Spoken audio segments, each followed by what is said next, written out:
ఆవిడ మీ ఇద్దరి జీవితాల గురించి తలుచుకుని చాలా బాధపడుతున్నారు. ప్లీజ్, ఆవిడ బాగుండాలి అంటే మీ ఇద్దరి మధ్యలో ఉండే సమస్యని మీరే మాట్లాడి సాల్వ్ చేసుకోవాలి. లేదు, ఝాన్సీ అమ్మ బతికింది కదా అని మాకు మా జీవితమే ముఖ్యం అనుకుంటే మాత్రం ఆ తర్వాత ఇక మీ చాయిస్. కానీ ఒకటి, ఎంతైనా మీరు మొండిగా కూర్చుని తప్పులు చేసుకుంటూ పోతే ఝాన్సీ అమ్మ ఇక మీదట మనతో ఎక్కువ రోజులు ఉండలేరు. ఈ విషయం అర్థం చేసుకోండి.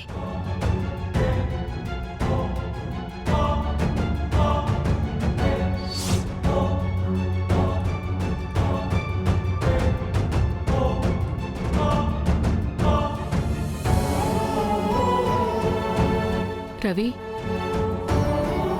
డాక్టర్ ఏం చెప్పారా? రే, ఏది దాచిపెట్టకురా, నాకు చాలా భయంగా ఉందిరా. మాతో అత్తయ్యకి ఏమీ కాదు అని చెప్పి డాక్టర్ మిమ్మల్ని మాత్రం పక్కకి పిలిచి మాట్లాడారు అంటే ఏంట్రా అర్థం? నాకు అనుమానంగా ఉందిరా.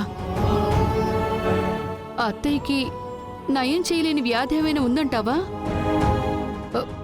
ఫ్యూచర్లో ఏదైనా ఇబ్బంది వస్తుందని చెప్పారా? చెప్పు రవి.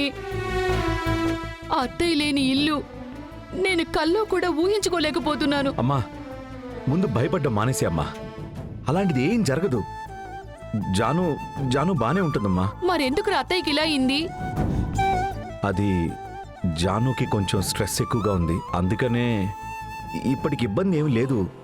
డేంజర్ స్టేజ్ దాటేసిందంట. ఇక మీదనే అమ్మా జాగ్రత్తగా చూసుకోవాలి. ఇంకా ఏం చెప్పారు? కోలుకోవటమే పెద్ద విషయం అంటున్నారమ్మా. రే, అత్తయ్యకున్న పెద్ద బలహీనమే మన కుటుంబం రా. కుటుంబంలో ఎవరి వల్ల అయినా అత్తయ్యకి ప్రశాంతత అనేది ఉందా? మొదట్నుంచి ఆవిడ కలని నెరవేర్చలేని అరకొర కోడల్ని నేను. ఆవిడ నిన్ను ప్రాణంగా చూసుకుంటున్నారు, కానీ ఆవిడ మాట వినని నువ్వు. ఇన్ని రోజులు కోమాలో ఉన్న మీ నాన్న కూడా మొత్తం కుటుంబం ఆవిడ్ని ఎంత ఇబ్బంది పెట్టింది. ఈ వయసులో ఒక ఆడది ఇలాంటి కష్టాలు అస్సలు అనుభవించకూడదు రవి. నాకే కొన్నిసార్లు ఆవిడికి సపోర్టుగా ఏమైనా చేసి ఆవిడ కష్టాన్ని తగ్గిద్దామా అని అనిపిస్తూ ఉంటుంది. కానీ నా తెలివికి నేనేం చేయగలను?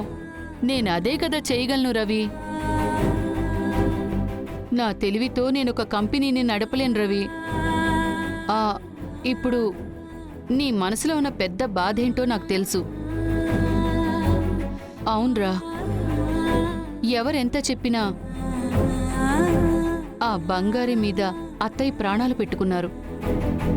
తనని ఇంట్లో ఒకటిగా చెయ్యాలనుకున్నారు. కానీ మీ ఇద్దరు అలా లేరు కదా. తను నీకు నచ్చలేదు కదా. అదేరా ఆవిడికి పెద్ద దిగులైపోయింది. రవి, నాకు ఆ బంగారే నచ్చదురా. కానీ కొన్నిసార్లు తనని వదులుకోవాలనిపించట్లేదు. అంతలా పనిచేస్తోంది. కొద్దిసేపటికి ముందు తను ఏం చేసిందో తెలుసా? దేవుడి దగ్గరికి పోయి నా ప్రాణాలు తీసేసుకో, నా ఝాన్సీ అమ్మని కాపాడు అని మొక్కుకుంటోంది. నేనైనా ఆ మాట అంటానో లేదో తెలీదు. మన కుటుంబంలో ఎవ్వరూ కూడా ఝాన్సీ అమ్మ కోసం ఆ మాట అనలేర్రా. తన వయసెంత, అత్తయ్య వయసెంత? అత్తయ్య కోసం తన ప్రాణాల్ని కూడా ఇచ్చేస్తానంటోందిరా. నాకు బాగా తెలుసు రవి, బంగారి అత్తయ్య కోసం ఏదైనా చేస్తుంది. అత్తయ్య మీద తను పెట్టుకున్న ప్రేమలో 1% కూడా కల్తీ లేదు. అంత స్వచ్ఛమైన ప్రేమ. ఇప్పటికెలాగో అత్తయ్య కోలుకున్నారు. అది చాలా సంతోషంరా. రవి,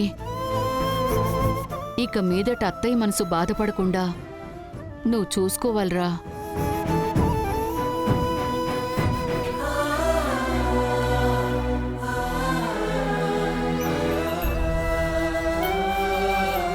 అమ్మయ్యా, ఏమండి, నేను చాలా భయపడిపోయానండి. ఝాన్సీ అమ్మ ఎక్కడ వెళ్ళిపోతారో అని. ఏయ్, ఆ నోట్లో నుంచి మంచి మాట రాదా? లేదండి, అసలు కదలకుండా అలా పడిపోయే ఉన్నారు కదా. మన టైం బాగుందండి.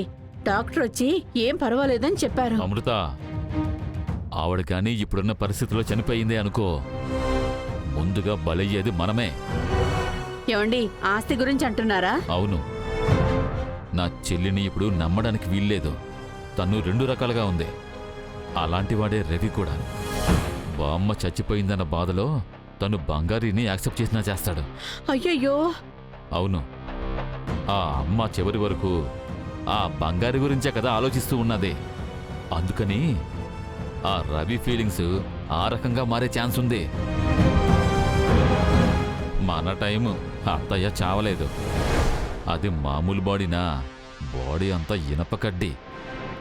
ఆవిడంత ఈజీగా పోయే మనిషి కాదులే.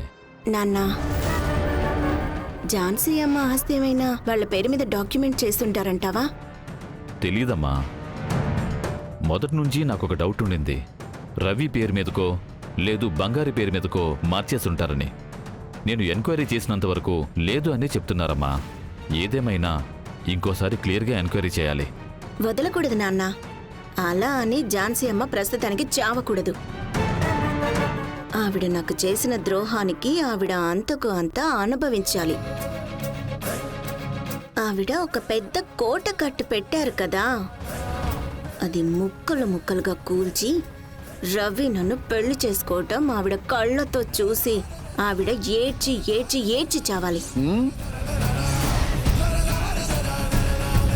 అమ్మా, ఇప్పుడు కదా అచ్చం నాన్నలాగే ఆలోచిస్తున్నావు.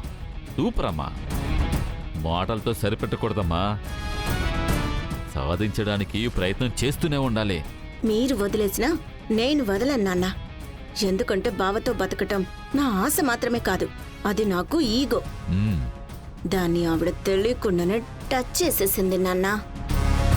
నేను దాన్ని వదలను. ఆఫ్టర్ ఆల్ పల్లెటూరు నుంచి వచ్చిన బైతు అది. నాకు పోటీగా నిలబెడతారా? నేను వదలను నాన్న. నేను వదలను. సరే గాని రండి, ఏమైందో చూద్దాం. పదండి. పదవే, పెళ్లి చూద్దాం.